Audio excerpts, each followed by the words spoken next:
to make a large LED display, but we weren't able to finish it because we didn't have the expertise to make that project. It was very large, so we ended up taking the LEDs and the general idea and turning it into a stage prop. So it was kind of like a pyramid of lights that would light up and change colors and look really cool on stage, but that didn't end up happening because the project was still too big. It required too much power and too much programming knowledge, and it was just very, very complicated, and we kept running into problems with it, so it ended up being scaled down to the signs. So there are signs for the school that just change color, they require much less power, and the programming was a bit easier.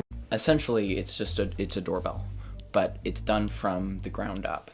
Beyond just making a little dinging noise when you open the door, you can easily and quickly just upload whatever sounds you want into it. So we've had to use like a door switch so it knows when the door's open, and then that runs through an Arduino, which like processes it all, and then that activates an MP3 player, and then which goes through an amp and then to a speaker. And it's been really complicated trying to get all those components to work together. Hi there, I'm Jeff Hopkins. I'm the principal and founder of the Pacific School of Innovation and Inquiry. I didn't want to give the impression that everything we do is technological based, because it certainly isn't. We try to be interdisciplinary whenever possible. For example, Hecatome Theatre, which were 7 interwoven plays, written, directed, acted, scored, lit, and set designed by our learners. Each year we do an original show like this to try to show how all of these disciplines can fit together. These are some pants that were upcycled rather than starting with new materials all the time. Sometimes we like to use things we just have lying around the house. This is an innovation in a magazine created by Ava and some friends, where rather than putting it in a normal binding, the magazine comes in a box. That way, things can be included in the magazine that wouldn't ordinarily fit in a binding. This helps showcase other artists and gets our product out to the community.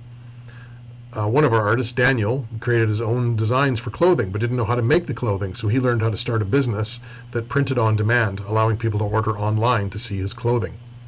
Speaking of online, we had a storefront that we were using to sell art and to show art that learners were making at the school. Then the pandemic came.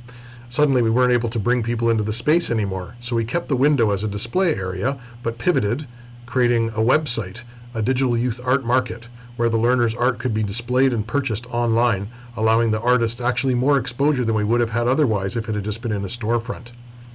Other ways that we've connected with the community in the pandemic are like Ben, who does camera work and live streaming for organizations that would normally gather but that can't during the pandemic. This is a service that he's providing, learning some niche marketing as well. This is a garden that we're doing in downtown Victoria, where there was not much to be said about the piece of ground that they're on until now that we're going to be planting food, putting in greenhouses, and using robotics to monitor the water and heat. We drove a van around in our Throwing Light Festival with a large screen in the back and a sound system, allowing our learners to give entertainment to neighborhoods as they drove around from place to place, again during the pandemic when people can't go to movie theaters. But you don't want to hear from me anymore. I'm going to turn it over to Ian and Maya to explain in their animation how our inquiry process works. The inquiry process begins with each learner expressing their interests and curiosities. Teachers help learners phrase these interests as questions that will act as springboards for deeper learning. Once learners have a set of questions to work with, they move on to the research stage, digging deeper into the questions and learning relevant skills along the way.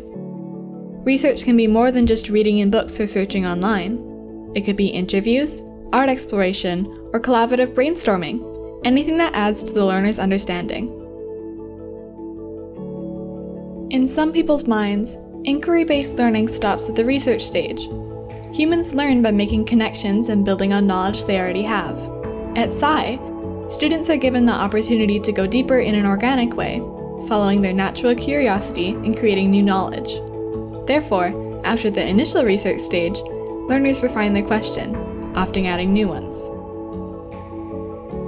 With deeper questions established, the learner then develops learning activities. These are the assignments they give themselves, making up much of how they will spend their day. Learning activities have clear goals, timelines, and ties to developing competencies such as critical and creative thinking, collaboration, and leadership.